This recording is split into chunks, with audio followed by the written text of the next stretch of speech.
perdoai as nossas ofensas.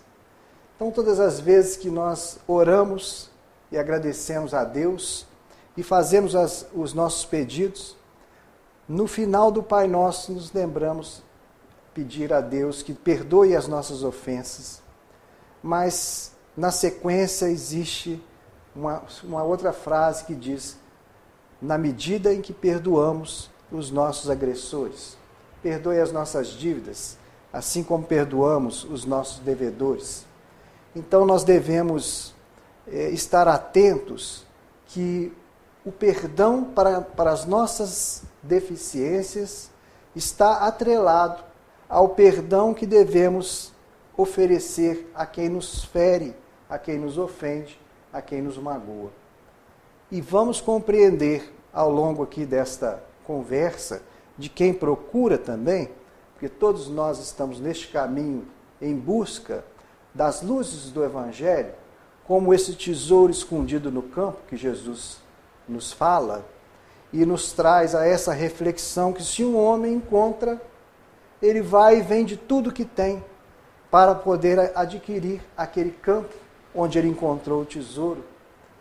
E o tesouro que nós encontramos repleto de bênçãos está no campo doutrinário da doutrina espírita, que nos traz reflexões e nos abre horizontes cada vez mais amplos, para que, caminhando na existência atual, possamos enfrentar as lutas, as dificuldades, todas as vicissitudes, mas com um ferramental que nos dê segurança, para não tornar cair em tentações. Naquele tempo, conta que as asas da águia romana estendia os seus domínios por todo o mundo existente. Mas uma voz se pronunciava nos campos da Palestina, naquelas regiões ali da Galileia, próximos ao Rio Jordão, em todas aquelas comunidades circunvizinhas, naquelas pequenas aldeias, ouviu-se uma voz misericordiosa que dizia ser o Verbo divino que passeava a misericórdia por onde quer que ele andasse. Multidões de aflitos, criaturas cheias de sofrimento, doenças, leprosos, paralíticos, cegos, coxos, vinham em busca deste emissário divino que trazia uma boa notícia, uma boa nova. Dizia ele que o reino dos céus havia chegado, mas que esse reino não se pronunciaria de forma exterior, não viria de maneira o céu que viesse se abrir, ou que se tocasse trombetas, mas o reino dos céus iniciava no coração do homem. Os alicerces para que esse reino viesse à terra deveria iniciar pela mudança de conduta de cada um. E onde quer que ele falasse, multidões se aglomeravam para ouvir essa palavra bendita. Trazia ele, então, essas notícias extraordinárias. E as pessoas sentiam, então, um novo ânimo para viver, porque ele resgatava a letra, a mensagem dos profetas e dava vida, porque vivenciava tudo aquilo que ele falava. E a mensagem dele tinha dois propósitos, que simplificava os mandamentos tragos por Moisés. Ele dizia: um mandamento eu vos deixo, que vos amais uns aos outros, como eu vos tenho amado. Amar o próximo como a si mesmo, fazer ao outro aquilo que você gostaria que o outro lhe fizesse. E perdoar indefinidamente. E impunha as mãos e curava os doentes. Levantava as pessoas caídas, que já haviam perdido a esperança. Na sua conversa e na sua fala, ele libertava os processos complexos de obsessão. Mas uma era a sua recomendação. que não tornes a pecar, para que não te ocorra coisa pior. Ficamos então meditando sobre essa passagem. Não tornar a cometer os mesmos erros. Seria ali estabelecido o remédio para as nossas dores, para os nossos flagelos, para as enfermidades? Porque ele impunha as mãos e curava. Ele devolvia a visão aos cegos. Ele colocava o paralítico de pé novamente. Natanael foi aquele que os discípulos, na casa de Simão Pedro, trouxeram-lhe e desceram ali pelo telhado da casa de Simão Pedro, colocado à frente de Jesus, junto às pessoas que ouviam a sua palavra. Eis que também ali estava fariseus, sacerdotes disfarçados, a ouvir-lhe a palavra e a tentar algum tipo de armadilha. O que faria ele? Será que ele cairia em algum texto sagrado, considerado lei, onde ele poderia ser preso de imediato, determinada palavra que ele usasse? Mas diante de Natanael, deitado à sua frente, tremia de febre, em paralítico, ele diz: Natanael, tem bom ânimo, os teus pecados estão perdoados. Mas, porque conhecia o coração dos homens e sabia que infiltrado no meio deles existiam aqueles príncipes do sinédrio, juízes, que estavam buscando pegá-lo em algum tipo de palavra, perguntavam e cochichavam entre eles: mas que homem é esse que perdoa os pecados? Mas que atrevimento! Somente Deus pode perdoar os pecados. Quem ele pensa que é? E ele, passando o olhar sobre aqueles que acompanhavam aquela cena, tendo acariciado os cabelos do doente, disse para a plateia que o observava: o que é mais fácil dizer, os teus pecados estão perdoados? Ou dizer ao paralítico, levanta-te e anda? E ficamos a meditar sobre isso. Algumas ofensas simples que sofremos, alguém que discorda dos nossos pontos de vistas, alguém que não comunga dos mesmos objetivos que o nosso, alguém que nos fere espontaneamente, alguém que nos persiga, alguém que se levanta como sendo alguém que busca nos prejudicar de alguma forma, já é motivo para que nós sentirmos uma mágoa muito grande e colocarmos ele à parte, porque não queremos contato. No entanto, se essa pessoa se aproximou dos nossos passos, não chegou até nós por acaso. Por que motivo dessa antipatia? Por que será que entre os meus amigos eu abraço com tanta espontaneidade, mas determinada pessoa me causa certa antipatia só na fala, na maneira de agir? E por que será que os nossos destinos se cruzaram? Diremos nós: vamos mudar de centro, porque afinal de contas eu não estou conseguindo trabalhar com determinada pessoa. E ficamos saltando de centro em centro, encontrando trabalhadores com as mesmas defeitos, até que nós damos conta que o defeito talvez esteja em nós e não no outro. Porque alguém que se aproxima de nós carrega como se fosse um espelho, onde enxergamos um cisco no olho dele, mas na verdade deveríamos observar a trave que está no nosso, já que ele é um semelhante. E justamente por isso carrega, às vezes, algumas deficiências que nos incomodem. Mas tira primeiro a trave do nosso olho, para que saibamos como retirar o cisco do olho do nosso irmão.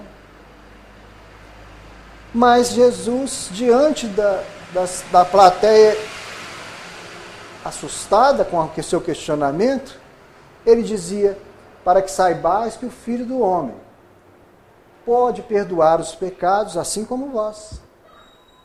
Natanael, a ti eu digo, levanta-te, toma a tua cama, levanta-te, anda, volta para os teus, para a tua casa. E ele então, num impulso extraordinário, coloca-se de pé e segue em entusiasmo e alegria a retornar à sua residência. Ficamos então pensando sobre tudo isso. Veja bem que a primeira reflexão e a primeira palavra de Jesus para o paralítico é: os teus pecados estão perdoados. Se a paralisia naquele homem simbolizava a espécie de cárcere que o prendia àquela condição, diante do governador espiritual que se estava à sua frente, como um juiz que decretasse: está finda a tua sentença, eis que as grades desta cadeia se abrem. Por que permanecer aí? Tem bom ânimo, levanta-te e anda. Quantas vezes a nossa palavra encarcera os outros? Quantas vezes a nossa tristeza levanta a dificuldade nas pessoas que nos amam? Nós precisamos aprender a sermos bons, conforme Jesus nos disse: o Pai Celestial é bom e perfeito, e sede perfeito, conforme o Pai Celestial é. A cada dia basta o seu mal, a cada dia basta o seu trabalho. Mas é justamente nesse esforço cotidiano é que vamos desenvolvendo em nós esses atributos que tanto buscamos, de maneira que Jesus não escolhe já as criaturas prontas e acabadas, mas nos prepara nessa caminhada.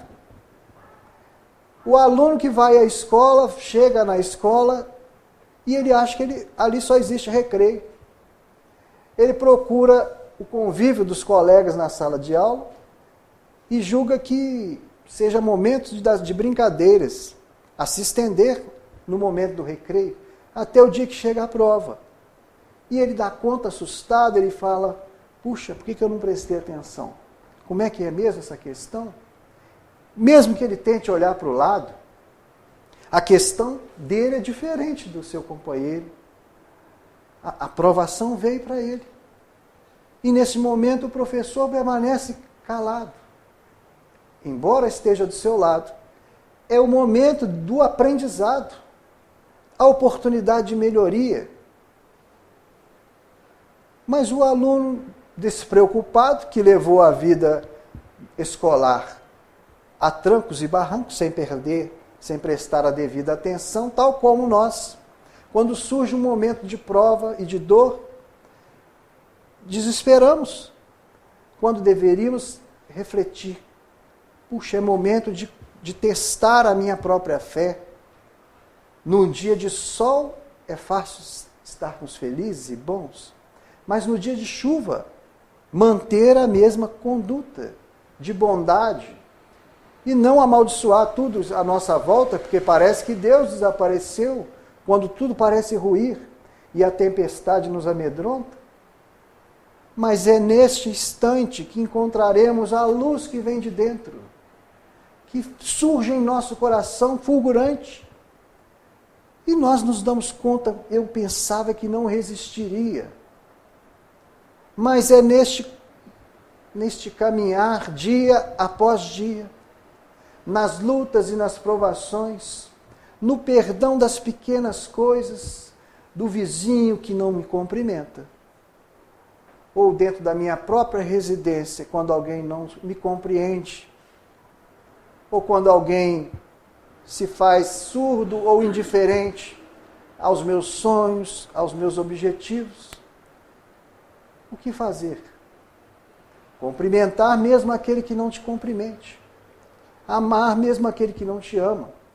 Perdoar 70 vezes 7 vezes cada erro que se praticarem contra a nossa pessoa.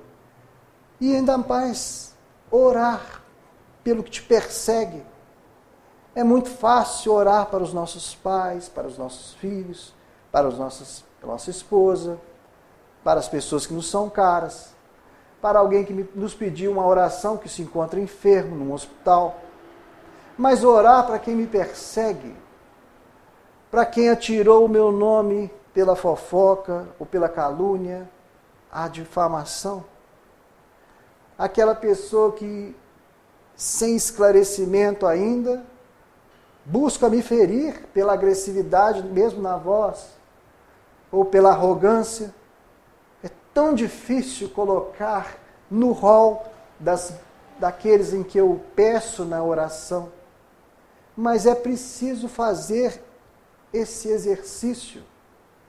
Porque Jesus nos disse, se cumprimentares somente os teus amigos, que fazes demais além? Os criminosos, os pecadores, os cobradores de impostos também fazem da mesma forma. Eram esses discursos maravilhosos que, envolvidos naquela atmosfera agradável, naquelas estradas empoeiradas da Palestina, que faziam com que essas multidões se aglutinassem em torno dele. E ao observar essas maravilhas, perdiam às vezes o mandamento que ele sempre recordava, o do perdão. E a doutrina espírita nos chama a uma fé que raciocina. Mas diante de tantas maravilhas no coração de um homem que também amava, e que vai em busca desse Cristo, desse Messias, apesar de não ser judeu, chega à presença de Jesus com uma solicitação. Era um centurião romano, representante desta águia dominadora, senhora do mundo, mas vem até ele para rogar pelo seu servo, que pelo amor que tinha por ele, tal como um filho, via-o perecer em sua própria residência. Mas chegou à presença do Cristo e solicitou a ele que viesse e que socorresse o seu servo. De imediato, Jesus põe-se de pé. Sobre os olhares também de reprovação dos judeus, que, afinal de contas, tinha ali à sua frente um romano, um centurião, um opressor do povo, e ele iria com ele, esse homem. Naturalmente percebendo a reação e a animosidade daquela turba que o circundava, e por reconhecer as atitudes de pureza daqueles sacerdotes que ele conhecia de perto, já que a Torre Antônia, onde era a fortificação, onde ficavam as legiões ali aquarteladas, se posicionava justamente ao lado do Templo de Jerusalém. Então, o centurião, que era um homem poderoso, conhecia de perto a maneira preconceituosa e de certa animosidade que tinha com ele. Disse: Senhor, não sou digno que entre em minha morada, porque eu sou um homem da guerra. E eu vejo e tenho acompanhado tudo que tens feito. Mas se tu disseres uma palavra, Senhor, porque eu sou homem sujeito também à autoridade, mas também tenho abaixo de mim comandados. De modo que se eu digo a algum soldado, faz isso, ele vai e faz. Se eu digo a um outro, vem, ele vem. E se eu digo a um terceiro, vai, eu sei que ele vai. E eu não preciso ir lá conferir se ele cumpriu a missão. Porque a minha palavra é uma palavra de ordem. Dize somente uma palavra, Senhor. Porque eu sei que o meu servo será curado pela tua palavra. E Jesus conta, o evangelista, que diante daquele centurião romano, ficou maravilhado da sua fé, porque era uma fé raciocinada. Repare, ele fez um paralelo.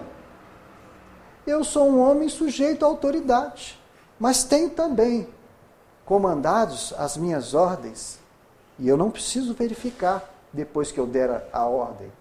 Então diz uma palavra, e Jesus fala diante do povo que o acompanhava: em toda Israel não vi fé tamanha quanto a deste homem.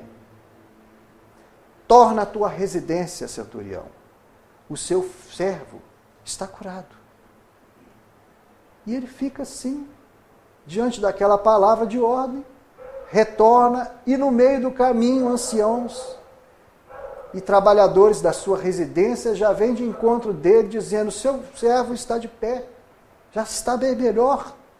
E ele assustado, mas que horas que foi isso? Que horas que aconteceu tal coisa? Neste momento, Senhor. Agora há pouco.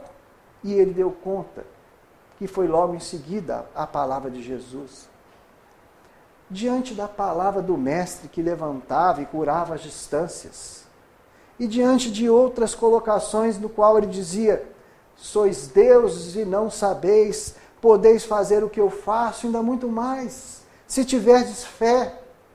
Fé do tamanho de um grão de mostarda, que é a pequenina semente. Jesus, ao dizer isso, parecia olhar para o olhar de cada um ali presente, enxergando sementes que se tornariam árvores frondosas. Naturalmente, nós não temos esse fruto ainda nos lábios ou das mãos, nas ações que praticamos, nas palavras que pronunciamos, mas se nós trouxermos para o lado negativo, quem de nós não pode refletir, dizer: uma palavra que eu disse trouxe tanta tristeza àquela pessoa, uma observação áspera da minha parte fez com que o meu amigo se tornasse alguém distante. Ele agora anda deprimido, não quer participar de mais nada comigo. Eu não sei como chegar até ele e pedir perdão pelo que eu falei. Afinal de contas, encontro uma barreira terrível. O meu próprio orgulho, eu não sei se eu tenho essa condição de chegar até ele e falar: me desculpe, irmão, eu não estava bem naquele dia. Mas por que isso? Se a nossa palavra pode prejudicar, por que não curar? Mas é preciso ter no coração a edificação desse reino. Esse reino de bem-aventuranças, tantas vezes ele nos falou. Esse perdão às deficiências dos outros. Porque quando nós erramos, rapidamente nós buscamos no arcabouço mental um ditado que todo mundo diz, dizemos: mas ninguém é perfeito. Eu também não.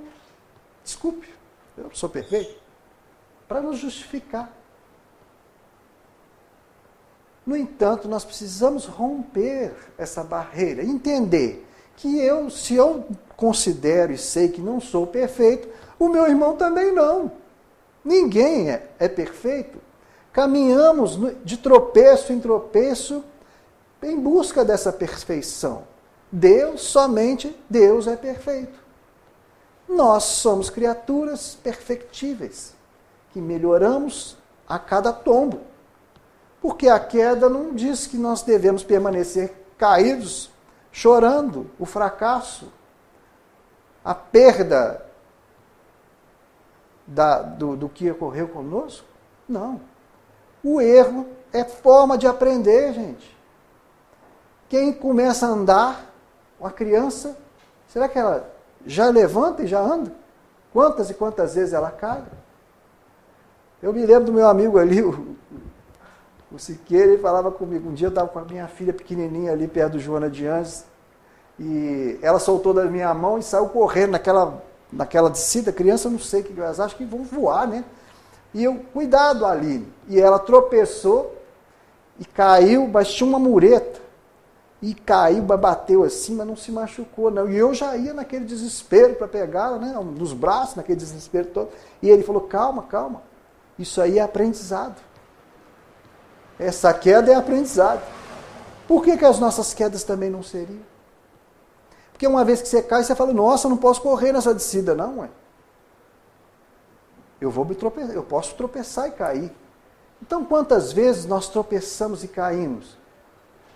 Mas a queda só acontece para que nós venhamos a fazer uma reflexão e falar, não é o caso. Esse buraco eu já caí várias vezes, eu vou passar ao largo. Eu vou dar a volta. É preciso que a gente tenha essa consciência de que se nós caímos, o nosso irmão também cai. Se nós somos imperfeitos, ele também é. Então, nada mais natural que perdoarmos-nos uns aos outros. Dúvidas? Quem de nós pode dizer que nunca mais vai errar? Quem de nós pode dizer que nunca errou ou que nunca mais vai errar? Quantas vezes nós precisaremos do perdão de Deus para com as nossas fraquezas? Já pensou se o Senhor dissesse, comigo é assim, 3 vezes, depois das 3 eu perco a paciência, ou quantas vezes eu devo perdoar, Senhor? 7 vezes? Não 7 vezes, 70 vezes 7 vezes, infinitamente. Ou seja, melhor, com a medida com que medides, vos medirão também a vós. Mas que maravilha! Então, eu mesmo dou a minha nota? A prova está aí. Faça a prova. E dê a sua nota. Porque com a medida que você medir, você será medido também. Tem maior justiça que essa? Vamos tomar água fluidificada.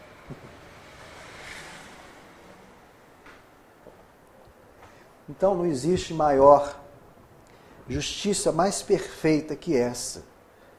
Tudo que nós fizermos ao outro, volta-se para nós. E na oração, como orar? Como pedir ao Pai Celestial? Como rogar ao Senhor da vida que nos favoreça, por exemplo, a saúde? Ou que nos traga estabilidade ao relacionamento? Ou que nos promova de alguma forma a conseguir o emprego que tanto buscamos e estudamos para entrar naquele ramo de ofício. Como solicitar tais coisas? Porque uma vez olhando direto o problema, o nosso pensamento fica focado somente no problema. Se nós temos um problema qualquer de locomoção na perna, e eu fico rogando a Deus, Senhor, cura essa perna que eu não estou aguentando mais. É dor dia e noite, Senhor. Eu estou sofrendo tanto, eu queria ter minha mobilidade, gostaria de andar com desenvoltura, mas esse pé, essa perna, tem me prejudicado tanto, Senhor. Por caridade, chora, né? Perdoa as minhas ofensas, Senhor. Na medida que eu perdoo quem me ofende. Mas, se nós mudarmos, tirarmos o foco, o nosso pensamento do mal que me aflige, e agora passar a uma oração assim, meu Pai, obrigado pela minha inteligência, obrigado pela minha voz, que me permite falar e traduzir os pensamentos e o sentimento que me vai no coração. É tão maravilhoso poder falar, eu posso cantar. Obrigado pelo meu ouvido, que eu escuto a orientação de um amigo, que me chega, me levanta a esperança. Obrigado pelos meus braços, Senhor, perfeitos, pelas forças que eu ainda carrego, que me permite trabalhar, que eu possa abraçar alguém, que eu possa me deslocar, mesmo que devagar. Muito obrigado, porque eu tenho essas possibilidades de caminhar, Senhor. E de tanta luz do agradecimento, de agradecer tantas coisas, aquele ponto de sombra que talvez exista ainda em nós, no caso, aquele problema na perna, de tanto acender a luz da gratidão, a treva começa a se dissipar. Então a nossa oração deve ser focada sempre na gratidão, porque o que é fé, meus irmãos? Senão a certeza daquilo que ainda não é realidade, acreditar naquilo que ainda não aconteceu. Senhor, eu agradeço porque eu posso caminhar.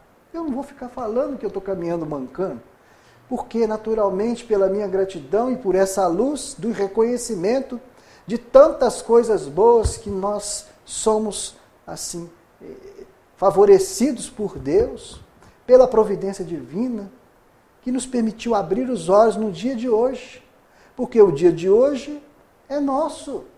Deus nos concedeu como presente. O dia de hoje é um presente, mas o dia de amanhã ainda pertence a Deus. Nós não sabemos ainda sobre o dia de amanhã, quando raiar o dia.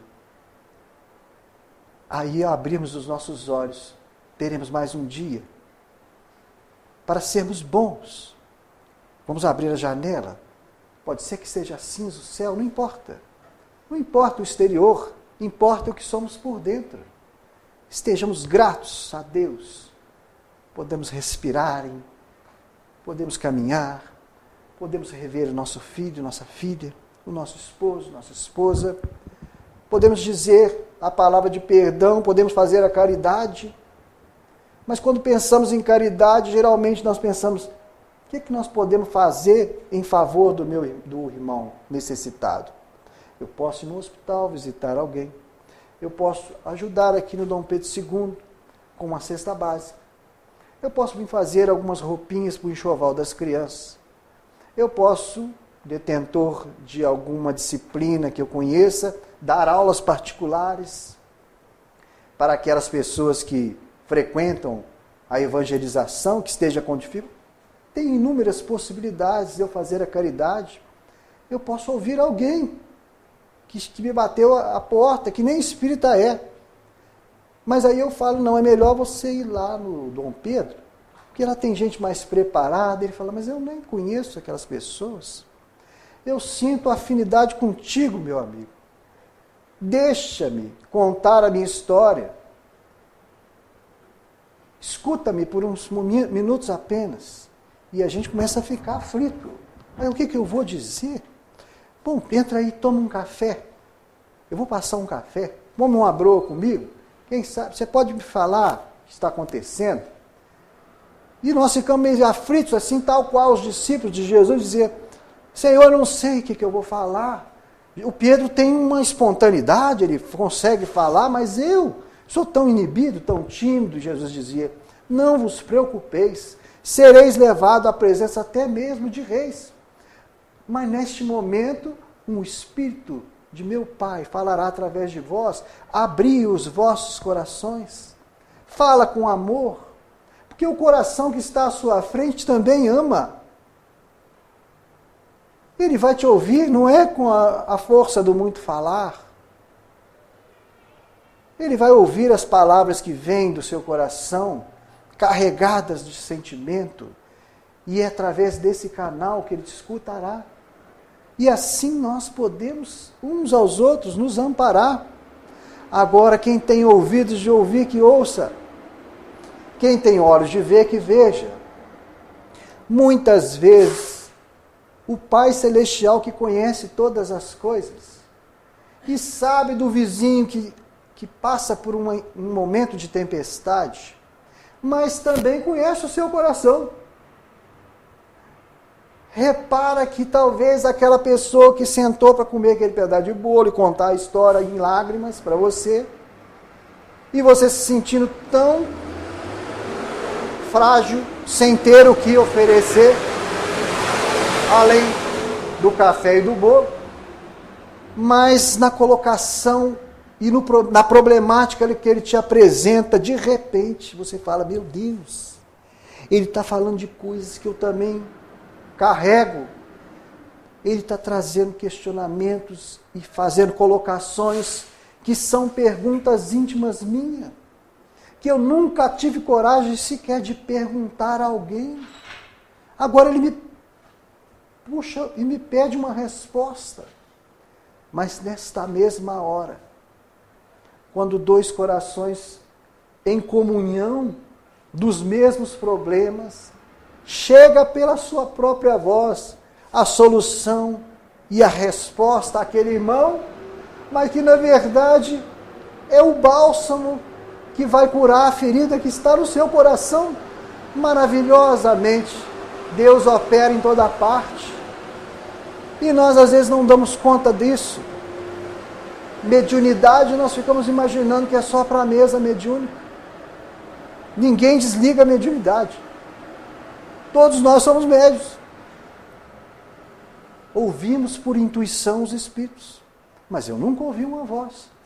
Mas agora vai me dizer que nunca chegou um pensamento te estimulando a fazer alguma coisa? O que será isso? Quando tu dormes, enxergas outras criaturas, abraça as pessoas que você nem lembra quem é, mas com um carinho tão grande, encontra entes queridos que já partiram para o plano espiritual e que te falam alguma coisa, te deixa um sorriso, você acorda no dia seguinte e fala, ó, eu jurava que aquilo era verdade, mas foi um sonho. No entanto, é verdade assim mesmo. O sonho só é a lembrança daquilo que você viveu enquanto estava fora do corpo físico. Veja, nós não nascemos para a mágoa, para a irritação. Nós não nascemos para o ódio. Tudo isso leva à enfermidade. Enquanto o nosso coração não estiver disposto a trabalhar e a amar e a perdoar, nós estaremos agasalhando na intimidade do próprio peito ovo de enfermidade, irmãos. A enfermidade começa na alma. Por isso o perdão. Perdoa.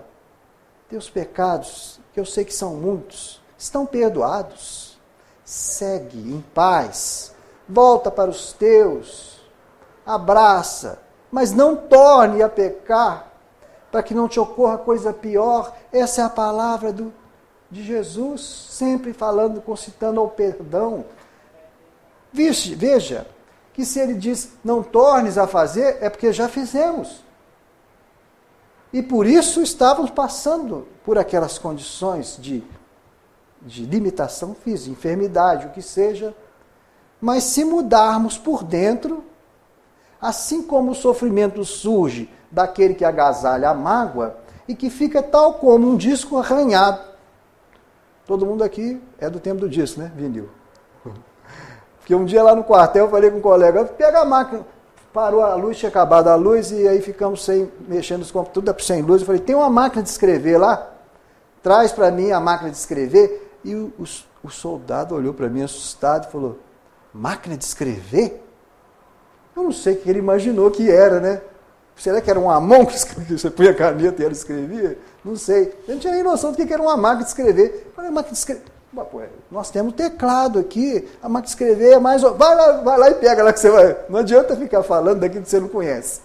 Vai lá e você vai ver o que é uma máquina de escrever. Sabe? Então, porque a gente dá testemunho daquilo que a gente conhece, né? E Jesus trazia e dava testemunho do mundo espiritual.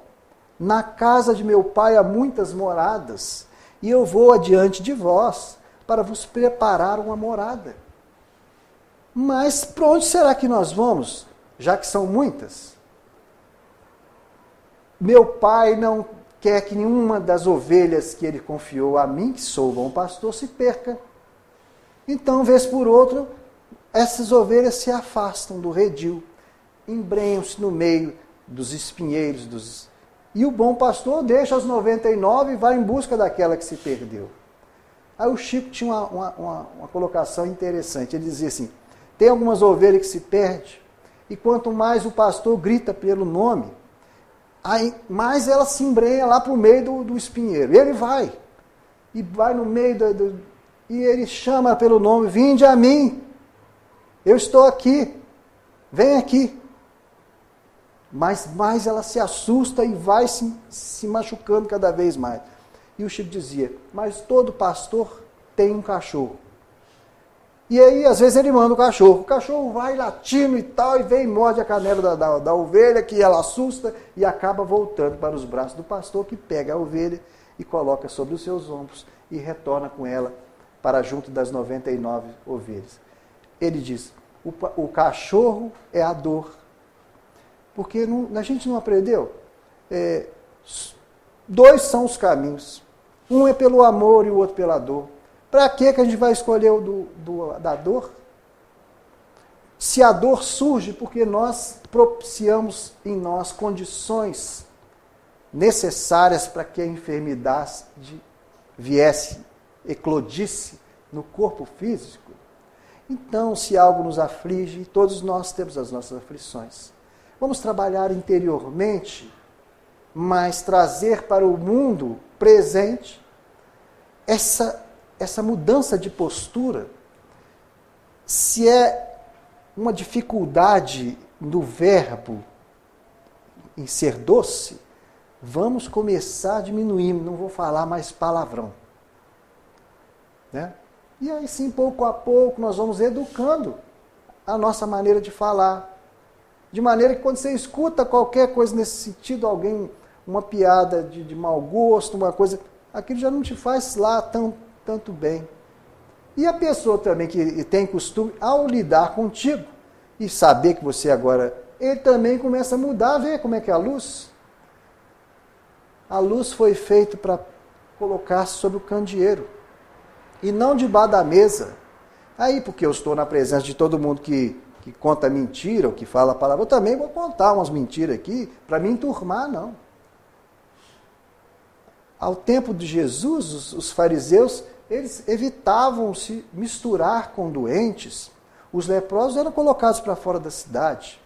Né? Se no momento do ofício, no templo, se ele tocasse em alguém enfermo, pronto, ele estava destituído do cargo naquele instante, porque ele precisava passar por um processo de purificação. Mas, meus amigos, a luz dissipa a treva. O pensamento são torna são o corpo, não é? Mente sã, corpo são. E se a minha mente está sã e torna o meu corpo são, as minhas palavras que vêm da riqueza que eu carrego no peito, no coração, ela pode sanear também quem se encontra num momento de pessimismo muito grande, numa situação de muita, assim, vibrando mentalmente, muito, sei lá, uma condição muito negativa. E nós podemos, com as nossas vibrações, tanto verbais quanto mentais, quanto pela oração, fazer com que o padrão de vibração mental dele também se levante. Porque se os seus olhos forem bons, o seu corpo inteiro será luz. Mas se os seus olhos forem maus, quão espessas serão essas trevas interiores? Então, quando a luz do sol chega, ela vivifica todas as coisas. Quando a luz brilha em nossos corações, quando o nosso olhar bom, mas como é que é um olhar bom? Um olho bom, como é que é isso? Será pela cor do olho? Né? Eu sempre quis ter olho verde. Quando era pequeno, eu queria ter um olho verde, poxa. Né? Mas agora já tem lente de contato. Olha. Né? A fé remove montanha, mas tem uns tratores aí que também remove montanha. Então, quer dizer, a inteligência do homem vai fazendo determinadas coisas para que a gente entenda. E olha, essa construção não é externa, é interna. De maneira que o paraíso começa aqui e agora. Nós podemos estar num conflito terrível, mas mantendo a nossa paz, saneamos o ambiente. Mas é preciso manter a serenidade e não entrar nas vibrações negativas, nas provocações. A luz vem de dentro para fora, de modo que Jesus impunha as mãos e curava o doente. Ele falava e levantava a esperança em alguém. Né? Então todos nós temos essa capacidade, ainda que curta, mas à medida que o grão de mostarda. Esse que fala da fé que cresce em nós, em nosso coração, vai se robustecendo e ganhando força em todo o nosso corpo, toda a nossa fala, toda a nossa presença, o nosso pensamento, que é força, e vibra em toda parte. Passamos a contagiar quem está à nossa volta. E de repente temos vários amigos pensando no bem, na caridade, em fazer o bem, vamos nos consorciar. O que nós podemos fazer para ajudar? Enquanto eu posso ajudar, eu passo a entender. É dando que se recebe, é perdoando que se é perdoado. Então nós temos que entender essa dinâmica. Porque se eu gostaria tanto de ser compreendido, mas ninguém me compreende, bom, que seja eu a compreender a todos. E de tanto compreender os outros, acaba que as pessoas começam, poxa, fulano de tal, né? Tão compreensivo, tão paciente, tão calmo, é bom ficar perto dele. E nós começamos daquilo que nos faltava, doando aquilo que nos faltava, acabamos por semear um jardim em flor daquilo que nós procurávamos. Para que a semente nasça, nós temos que abrir mão da semente. Todos nós já, quando pequeno, fizemos aquele negócio do feijãozinho, né, no algodão, para ver nascer ali mas para nascer o pé de feijão, você tem que abrir mão daquele feijão. Mas eu só tenho esse grão, não dá para comer não? Não, planta ele. Né? Dá aquilo que você ainda não tem. E você vai ver o retorno. Uns vão vingar 60 por 1 grão, outros 100. A colheita é para sempre. De modo que se a gente pegar uma laranja e cortar ela em 4 pedaços, qualquer um de nós aqui pode abrir e contar quantas sementes tem dentro daquela laranja. Algumas vão ter 10 sementes, outras vão ter 5. Algumas vão ter 15. Que as laranjas mais amargas costumam ter mais semente. Mas, se qualquer um de nós pegar uma semente dessa laranja, cortar em 4, quantas frutas? Será que nós vamos achar quantas frutas tem dentro daquela semente? Aquela semente que vai virar árvore e que vai frutecer a cada estação e que vai ficar repleta de frutos, tanto que o dono da árvore fala, gente, chama a família inteira que eu não estou aguentando comer mais manga, nem laranja.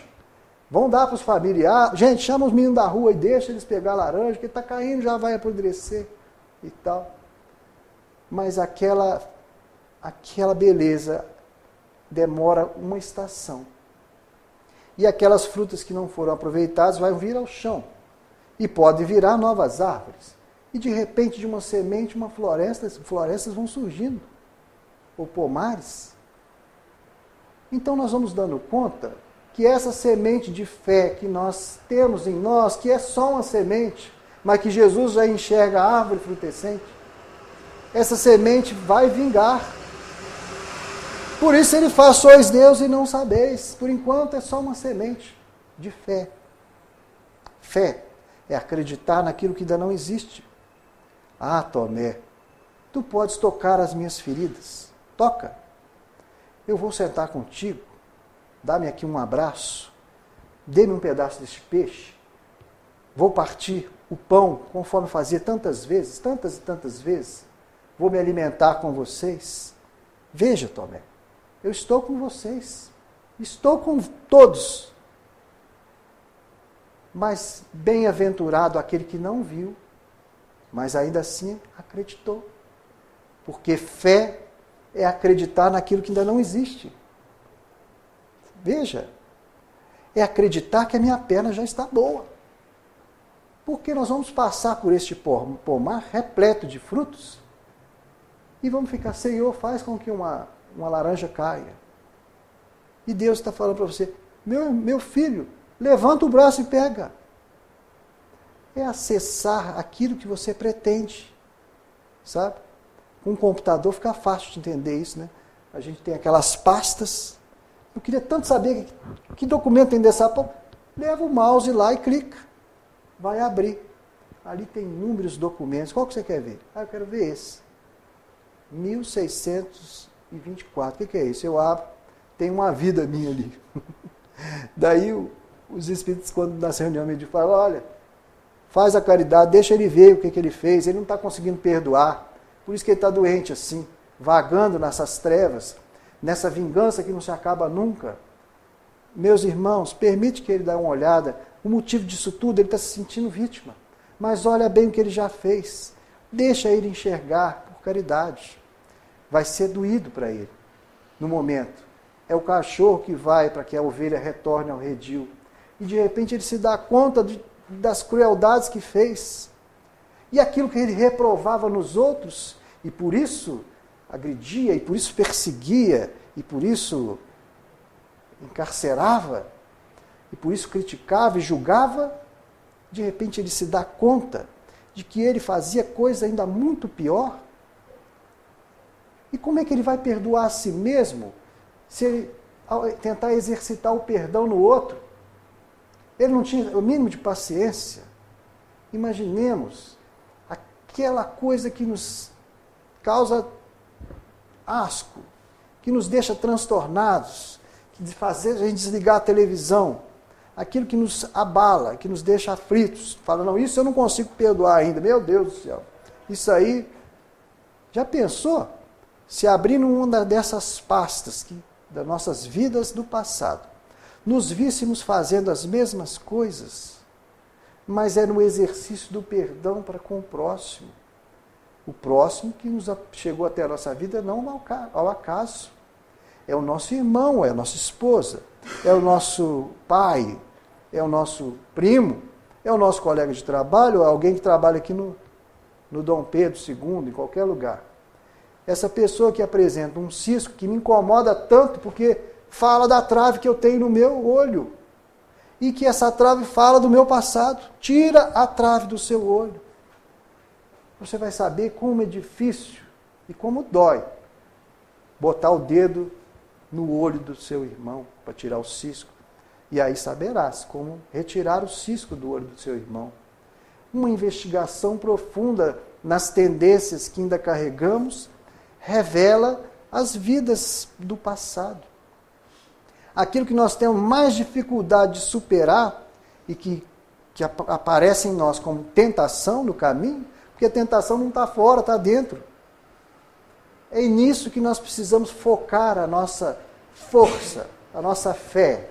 Mas fé, eu sou espírita cristão, será disso que nós estamos falando? Mas tem os católicos, apostólicos romanos, nós temos o evangelho, temos budistas, temos os hindus. Mas o que é fé, afinal de contas? Que fé é essa que Jesus fala? Que vem da palavra fides, que quer dizer fidelidade. Fé, fidelidade. Fidelidade a quê? Ao mandamento que ele nos deixou, que nós começamos a falar. Amar ao próximo como a si mesmo. Amai-vos uns aos outros, como eu vos amei. Porque a gente pode querer exigir o amor do outro de uma forma, mas Jesus estabeleceu a forma de amar.